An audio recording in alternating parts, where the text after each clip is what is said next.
You might think spiritual awakening is all about finding inner peace and feeling zen all the time. But here's the real deal. It's actually about waking up to who you truly are, and that journey? Well, it has an end point. That's right. Your spiritual awakening can be over, and you might not even know it. Sounds crazy, right? But stick with me, because what I'm about to share could change everything you thought you knew about your spiritual path. Now, I know what you're thinking. How can my spiritual journey be over? I'm still learning and growing every day. And you're absolutely right. We never stop learning. But there's a big difference between spiritual growth and spiritual awakening. Think of it like climbing a mountain. The climb is your awakening, and once you reach the top, you've completed that journey.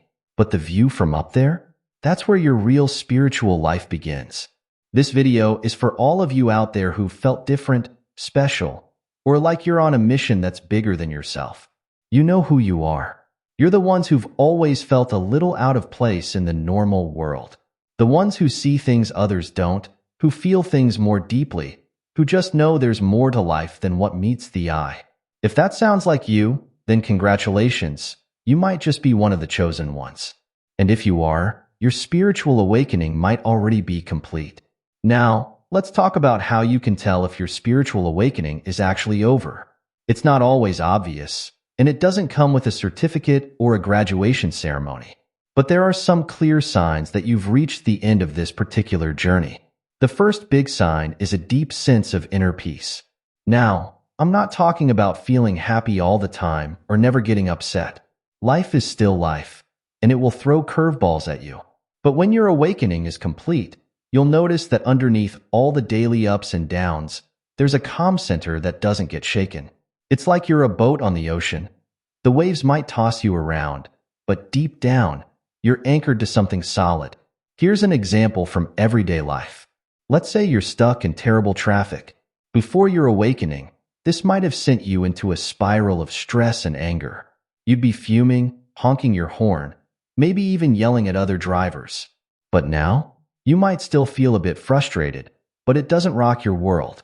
You can sit there, take a deep breath, and think, this is just part of life. It's not ideal, but it's not the end of the world either. That's the kind of inner peace I'm talking about. The second sign is a shift in your priorities. When you're going through your spiritual awakening, you're often focused on yourself, your growth, your lessons, your journey. And that's important. But when your awakening is complete, you'll notice that your focus starts to shift outward. Suddenly, you're less worried about your own spiritual progress and more concerned with how you can help others. This might show up in small ways at first. Maybe you find yourself holding the door open for strangers more often, or really listening when a friend needs to talk, instead of just waiting for your turn to speak. Or it could be bigger, like feeling called to volunteer or start a project that helps your community. The key is that your main question shifts from, how can I grow? To, how can I serve? The third sign, and this is a big one, is a sense of unity with everything around you. This doesn't mean you suddenly love everyone and everything, although you might feel more compassion in general. It's more like you start to see how everything is connected. You and the cashier at the grocery store, you and the trees in the park, you and the stars in the sky. It all starts to feel like part of one big whole. This might sound pretty out there, but it often shows up in practical ways. You might find yourself being kinder to people you disagree with, because you can see that they're just doing their best, just like you. Or you might feel a stronger connection to nature, wanting to spend more time outside or feeling moved to take better care of the environment. It's like the boundaries between you and everything else start to blur a little. When your spiritual awakening is complete, the way you see the world changes in some pretty big ways. It's like you've been watching life in black and white, and suddenly someone turned on the color. Everything looks different, even if it's technically the same. Let's talk about how this shift might look in your everyday life. Before your awakening, you might have been always chasing after the next big thing. A promotion at work, a new relationship, a bigger house. You thought, once I get that, I'll be happy. But after your awakening, you start to realize that happiness isn't something you chase after. It's right here, right now, in this moment. This doesn't mean you stop having goals or wanting to improve your life. but the desperate need to get somewhere else fades away. You can enjoy working towards a promotion without tying your whole self-worth to whether you get it or not. You can appreciate your current home while saving up for a bigger one. It's like you've stepped off the hamster wheel of always needing more, and instead, you can appreciate what's already here. Another big shift is in how you deal with problems. Before, a problem might have felt like the end of the world. If your car broke down, or you had a fight with your partner, or you made a mistake at work, it would ruin your whole day, or week, or month. But after your awakening, you start to see problems differently. They're not disasters. They're just situations that need solving. Let's say you have that fight with your partner. Before, you might have spiraled into thinking your whole relationship was doomed. But now, you can step back and see it for what it is, a disagreement between two people who care about each other. You can address the issue calmly, listen to your partner's side, and work together to find a solution. It's not that you never get upset, but you don't get stuck in that upset feeling. One of the biggest changes is how you see other people. Before your awakening, it was probably pretty easy to judge others. That guy who cut you off in traffic? Jerk. The coworker who's always complaining? Negative Nancy. The friend who keeps making bad relationship choices? Hopeless case. But after your awakening, you start to see beyond the surface. You realize that everyone, yes, everyone, is doing the best they can with what they have. That guy who cut you off? Maybe he just got news that his kid is sick and he's rushing to the hospital. The complaining coworker? She might be dealing with depression or anxiety that you can't see. The friend making bad choices? She's probably repeating patterns she learned in childhood and doesn't know how to break free. This doesn't mean you let people walk all over you, or that you approve of bad behavior, but you start to approach others with more compassion and understanding. You can set boundaries and stand up for yourself without needing to make the other person wrong or bad. It's a much more peaceful way to move through the world. Another shift you might notice is in how you see success and failure. Before, success probably meant achieving certain external goals, making a certain amount of money, having a certain job title, owning a certain kind of house or car. And failure? That was not reaching those goals, or worse, losing them once you had them. But after your awakening, success and failure take on new meanings. Success becomes more about being true to yourself, living according to your values, and making a positive impact on the world around you. Failure isn't about not reaching a goal. It's about not trying, not learning, or not being authentic. For example, let's say you've always dreamed of starting your own business. Before your awakening, success might have looked like making $1 million in the first year. Anything less would have felt like failure. But now, success might look like having the courage to take the leap, learning from your mistakes, treating your employees well, and providing a product or service that genuinely helps people. Even if the business doesn't make a ton of money, you can see the value and success in the experience itself. You might also notice a shift in how you relate to time. Before your awakening, you were probably either living in the past, replaying old regrets or reliving glory days, or the future, anxiously planning or daydreaming about what might be. The present moment? That was just something to get through on the way to the future. But after your awakening, you start to realize that the present moment is all we really have. The past is gone, the future isn't here yet, but right now, this moment is real, and it's where life actually happens. This doesn't mean you never think about the past or plan for the future, but you're able to do those things without getting lost in them. This shift can make a huge difference in your daily life. Instead of wolfing down your lunch while thinking about your afternoon meeting, you might actually taste your food and enjoy the break. Instead of going for a walk while running through your to-do list in your head, you might notice the feel of the breeze on your skin or the sound of birds singing. Life becomes richer and more vivid when you're actually present for it. Another big shift is in how you see challenges and difficulties. Before your awakening, these probably felt like unfair burdens or obstacles keeping you from what you want. But after, you start to see them as opportunities for growth and learning. Let's say you lose your job. Before, this would have been a disaster, something to panic about and see as a huge setback. But now, you might still feel worried about money and the future, but you can also see the opportunity in the situation. Maybe this is a chance to pursue a career you're more passionate about. Maybe it's an opportunity to reassess what's really important to you in your work life. Maybe it's a push to finally start that business you've been dreaming about. This doesn't mean you become some kind of superhuman who loves difficulties. Challenges are still challenging, but you're able to face them with more calm, more creativity, and more trust that you'll find a way through. You might also notice a shift in how you see your own thoughts and emotions. Before your awakening, you probably identified strongly with your thoughts. If you thought, "I'm no good at this," or "nobody likes me," you believed it completely. Your emotions probably felt like tidal waves that could sweep you away at any moment. But after your awakening, you start to see your thoughts and emotions differently. You realize that thoughts are just thoughts. They're not necessarily true, and they don't define who you are. Emotions are just temporary experiences passing through you, not permanent states of being. For example, let's say you have the thought, "I'm terrible at my job." Before, you would have believed this thought completely and probably felt awful about yourself. But now, you can notice the thought and say, that's an interesting thought. Is it really true?" You can look for evidence that contradicts the thought, or you can simply let it pass by without attaching to it. Similarly, if you feel a strong emotion like anger or sadness, you don't get completely swept away by it. You can notice the emotion, feel it in your body, but also know that it will pass. It's like you're the sky, and your emotions are just clouds passing through, some stormy, some light and fluffy, but all temporary. This shift in how you relate to your thoughts and emotions can be incredibly freeing.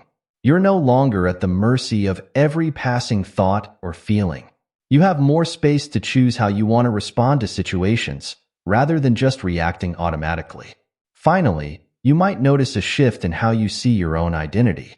Before your awakening, you probably had a pretty fixed idea of who you were, defined by your job, your relationships, your likes and dislikes, your beliefs and opinions. And you probably worked pretty hard to maintain and defend this identity. But after your awakening, you start to hold your identity more lightly. You realize that you're not just your job title, or your role as a parent or partner, or your political beliefs, or any other label. You're something much vaster and more mysterious than that. This doesn't mean you lose all sense of self, or stop having preferences and opinions, but you're less attached to them. You can change your mind without it threatening your whole sense of self. You can try new things without worrying about whether they fit your image. You can let go of aspects of yourself that no longer serve you without feeling like you're losing a part of yourself.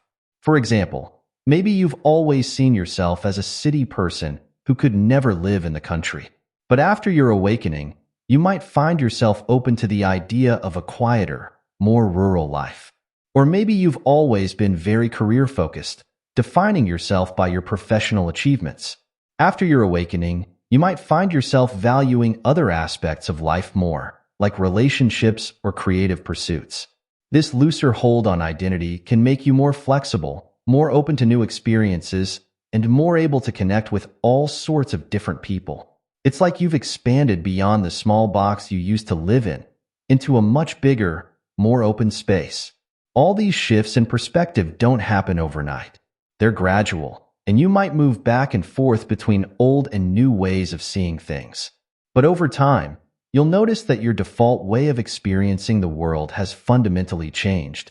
And that, my friends, is one of the clearest signs that your spiritual awakening is complete. Now, let's talk about what it really means to be a chosen one. I know it might sound a bit dramatic, like something out of a fantasy movie, but in the spiritual world, being a chosen one isn't about having superpowers or being better than everyone else. It's about recognizing that you have a unique role to play in the world's spiritual evolution. Think of it this way. Imagine the world is a giant puzzle, and each person is a piece of that puzzle. As a chosen one, your piece might be a bit different. Maybe it's a corner piece, or one of those tricky middle pieces that helps hold everything together. Your role is essential, but it's not more important than anyone else's. We're all needed to complete the picture. So what does this role actually look like in everyday life? Well, it often starts with being more aware. You might notice things that others don't, the subtle energies between people, the deeper meanings behind events, the patterns in seemingly random occurrences. It's like you've got a pair of special glasses that let you see beneath the surface of things. For example, you might be in a meeting at work and sense the underlying tensions or unspoken agreements that are influencing the discussion. Or you might be walking down the street and feel a sudden urge to smile at a stranger, only to find out later that your smile was exactly what they needed in that moment. But being aware isn't enough on its own. As a chosen one, you also have a responsibility to act on that awareness. This doesn't mean you need to go around telling everyone about their auras or trying to solve all the world's problems. It's usually much subtler than that. Maybe you use your awareness to be a peacemaker in your family or friend group. You can see all sides of an argument, so you help people understand each other better. Or maybe you use your intuition to guide your career choices, leading you to a job where you can make a real difference in people's lives. Another big part of being a chosen one is holding space for others. This means being a stable, grounded presence that allows others to feel safe enough to grow and change. It's like being a strong, sturdy tree that provides shade and shelter for others. In practice, this might look like being a good listener for your friends when they're going through tough times. You don't try to fix their problems or give them all the answers. Instead, you create a space where they feel heard and accepted, which allows them to find their own solutions. Being a chosen one also means being a bridge between different worlds. You might find yourself connecting people who wouldn't normally meet, or translating spiritual concepts into everyday language that anyone can understand. You're like an interpreter, helping to bring more understanding and unity to the world. For instance, you might be the person in your workplace who can communicate effectively with both the creative team and the finance department. Or in your community, you might be the one who can bring together people from different backgrounds or beliefs, helping them find common ground. Now, I know all of this might sound like a lot of pressure. And yes, being a chosen one does come with some big responsibilities. But here's the thing. You were chosen because you're capable of handling these responsibilities. It's not about being perfect or never making mistakes. It's about being willing to step up, to learn, to grow, and to make a difference in whatever way you can. Remember, being chosen doesn't mean you're alone. There are many others like you out there, all playing their unique roles in the world's spiritual evolution. You're part of a bigger team, even if you can't always see the other players. So, your spiritual awakening is over. You've climbed the mountain, reached the summit, and gotten a glimpse of the bigger picture. But now what? What do you do with all this newfound awareness and understanding? Let's talk about some practical next steps you can take. First and foremost, it's important to ground yourself in your new reality. This means taking time each day to connect with your inner self and the world around you. You might do this through meditation, prayer, or simply sitting quietly in nature. The key is to regularly remind yourself of the truth you've discovered during your awakening. For example, you might start each morning with a 10-minute meditation. During this time, you focus on your breath and remind yourself of your connection to everything around you. Or maybe you end each day by writing down 3 things you're grateful for, helping you stay centered in the present moment. Another important step is to integrate your spiritual insights into your everyday life. It's one thing to understand spiritual truths intellectually, and another thing entirely to live them out in the real world. This is where the rubber meets the road, so to speak. Let's say one of your big realizations was about the importance of compassion. Now it's time to practice that compassion in your daily interactions. Maybe you make an effort to really listen to your coworker when they're having a tough day, instead of just nodding and waiting for your turn to speak. Or perhaps you choose to respond with kindness when someone cuts you off in traffic, recognizing that they might be dealing with struggles you can't see. It's also crucial to continue your learning and growth. Just because your awakening is complete doesn't mean your spiritual journey is over. In fact, it's really just beginning. Now is the time to deepen your understanding and explore new areas of spirituality that interest you. This might involve reading books on spiritual topics, attending workshops or retreats, or seeking out a spiritual teacher or mentor. But remember, at this stage, you're not looking for someone to tell you what to believe. Instead, you're looking for perspectives and practices that resonate with your own inner knowing. For instance, you might feel drawn to learn more about energy healing. You could start by reading books on the subject, then maybe take a class or workshop to learn some techniques. As you practice, you trust your own intuition about what feels right and effective for you. Another important step is to find ways to serve others. Now that you've experienced your own awakening, you're in a unique position to help others on their spiritual journeys. This doesn't mean you need to become a full-time spiritual teacher, unless that's what you feel called to do. It can be as simple as being a compassionate listener for friends who are going through tough times, or volunteering for causes that align with your values. Maybe you start a meditation group in your community, creating a space for others to explore mindfulness. Or perhaps you use your creative talents to make art that expresses spiritual truths in a way that touches people's hearts. The key is to find ways to share your light that feel authentic and joyful to you. It's also important to take care of your physical body. Spiritual awakening can sometimes make us feel a bit disconnected from the physical world, but remember, your body is the vehicle through which you experience and interact with life. Treat it with love and respect. This might mean adopting a healthier diet, starting a regular exercise routine, or getting enough sleep each night. Pay attention to what your body needs and honor those needs. Maybe you find that after your awakening, you're naturally drawn to lighter, more plant-based foods. Or perhaps you discover that yoga helps you stay balanced and centered in your new awareness. Don't forget to nurture your relationships.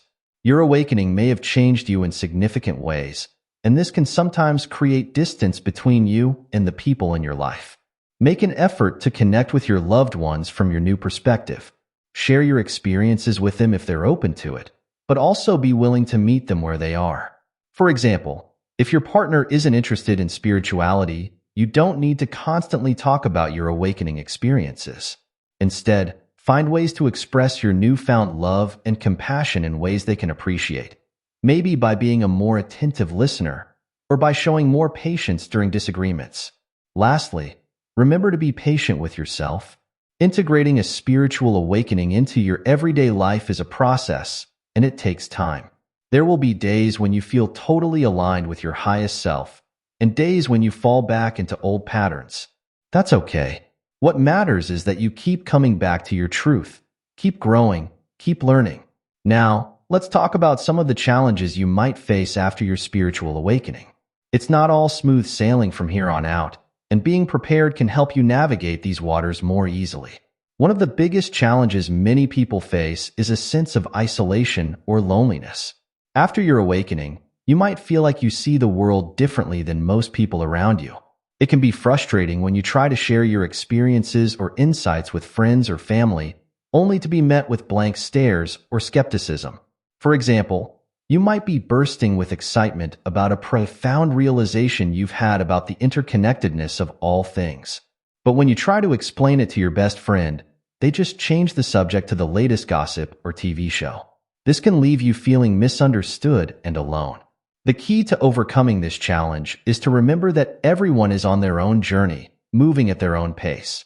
Just because someone doesn't understand your experiences doesn't mean they're any less valuable or real. Try to find like-minded individuals who can relate to what you're going through, but also practice patience and compassion with those who aren't there yet. Another common challenge is dealing with the real world after your awakening. You might find that certain aspects of everyday life, like office politics, materialism, or shallow small talk, feel meaningless or even painful now. You might struggle to care about things that used to be important to you, like climbing the corporate ladder or keeping up with the latest trends. Let's say you work in a competitive sales environment. Before your awakening, you might have thrived on the rush of closing deals and beating your colleagues' numbers. But now, the whole thing might feel pointless or even unethical. You're more concerned with genuinely helping people than with making the most sales. Navigating this challenge involves finding a balance between your spiritual understanding and the practical realities of life. Look for ways to bring your awakened perspective into your everyday world. Maybe you can't change your whole job overnight, but you can approach your work with more compassion and integrity. Focus on truly serving your customers rather than just making sales, for instance. A third challenge many people face is spiritual ego. This is the sneaky tendency to feel superior to others because of your spiritual experiences or insights. You might find yourself looking down on people who haven't had an awakening or feeling like you're more evolved than those around you. For instance, you might catch yourself thinking, if only everyone could see what I see, the world would be so much better. Or you might feel impatient with friends who are caught up in what you now see as trivial problems, thinking, don't they realize none of this really matters? Overcoming spiritual ego requires constant vigilance and humility. Remember that true spiritual growth involves becoming more compassionate and understanding, not more judgmental. Practice seeing the divine in everyone, regardless of their level of spiritual awareness. Recognize that everyone has something to teach you, even if they're not on a conscious spiritual path. Another challenge you might face is increased sensitivity. After your awakening, you might find that you're more attuned to energies around you. This can be beautiful, allowing you to appreciate the subtle joys of life more fully.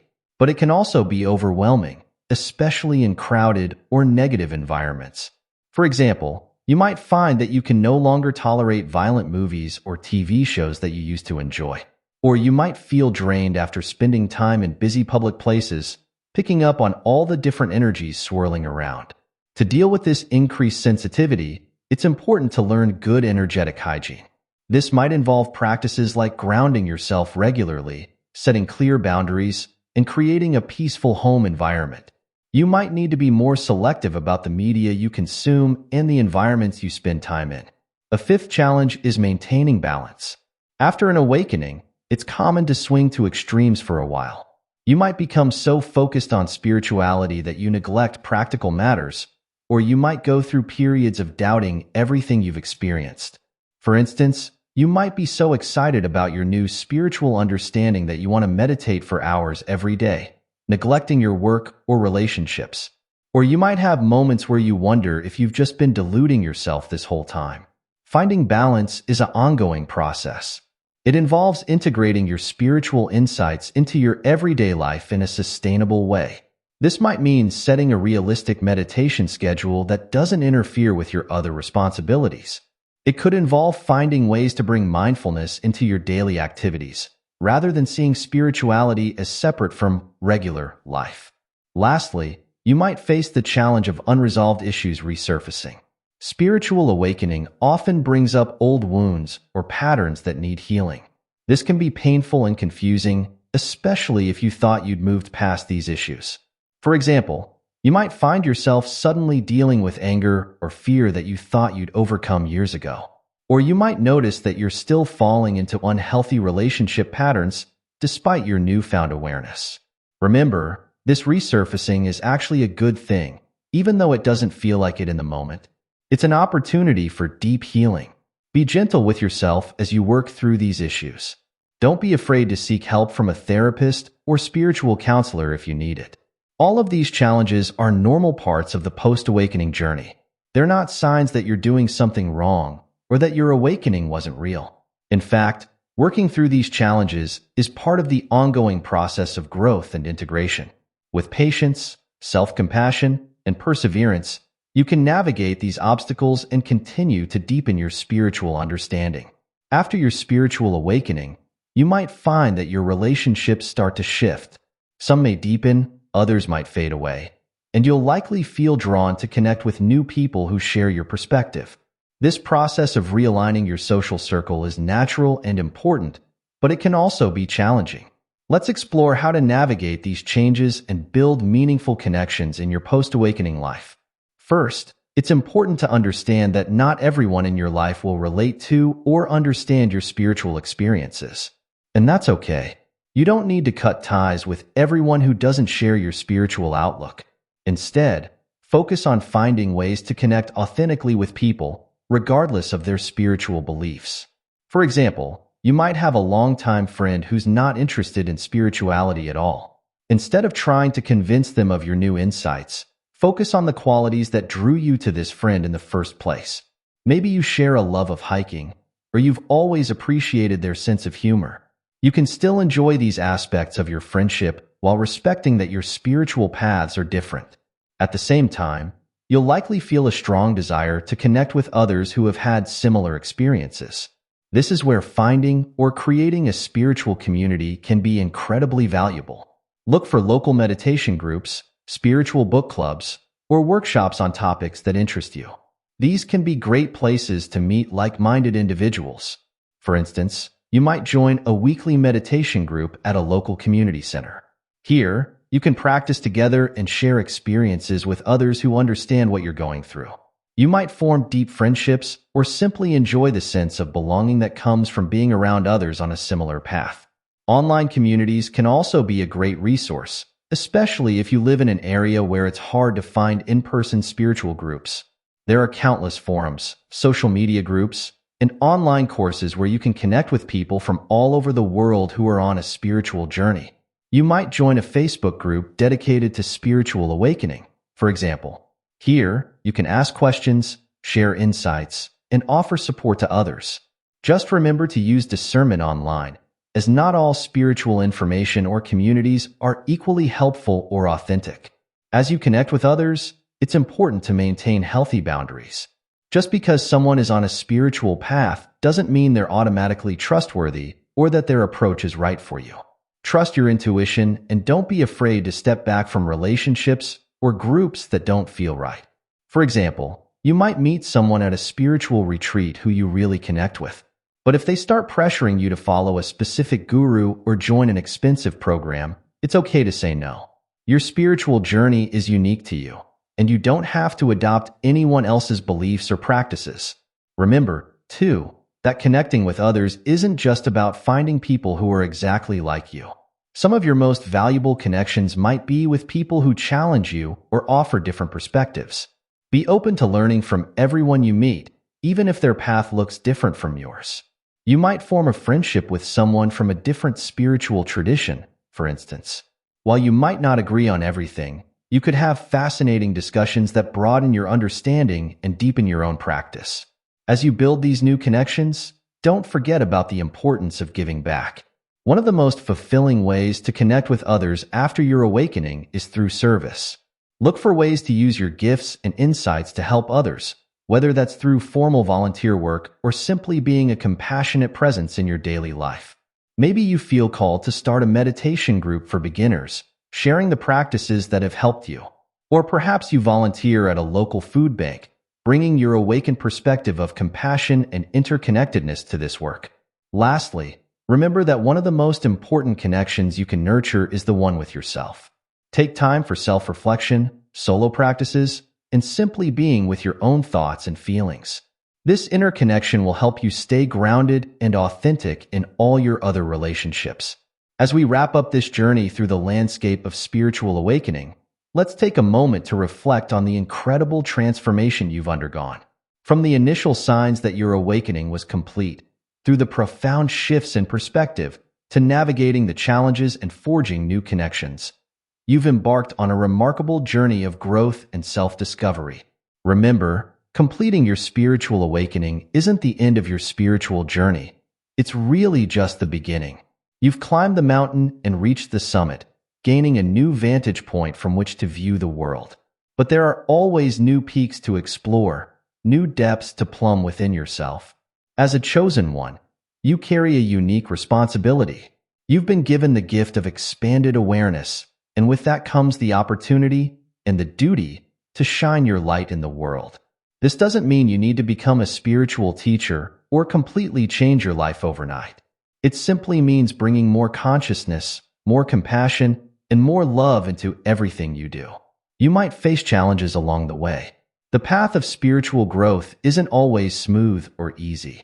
You might feel lonely at times, struggle to integrate your new awareness into your everyday life, or grapple with old patterns that resurface. But remember, these challenges are not obstacles to your path. They are your path. Each difficulty is an opportunity for deeper healing, greater understanding, and more profound growth. Connecting with others on this journey can provide support, inspiration, and a sense of community. Whether it's through local spiritual groups, online communities, or one-on-one relationships with like-minded individuals, these connections can help you feel less alone and more supported as you continue to evolve. As you move forward, stay open to the mystery of life. Your awakening has shown you that there's more to reality than meets the eye, but it hasn't given you all the answers. Maintain a sense of curiosity and wonder. Keep learning, keep growing, keep exploring the depths of your own being and the world around you. Above all, be gentle with yourself. This journey of spiritual growth is a lifelong process. There will be times when you feel fully aligned with your highest self, and times when you struggle. That's all part of the human experience. Treat yourself with the same compassion and understanding that you're learning to extend to others. You are a beacon of light in this world, even when you don't feel particularly bright. Your awakening has equipped you with the tools to navigate life with more grace, more awareness, and more love. Trust in this process, trust in yourself, and know that every step you take, even the ones that feel like missteps, is part of your beautiful, unfolding journey. As you close this chapter and open the next, remember, your spiritual awakening may be over, but your spiritual adventure is just beginning. Embrace it with an open heart, a curious mind, and a willingness to keep growing, learning, and loving. The world needs your light now more than ever. Shine on, chosen one. Your journey continues, and the best is yet to come.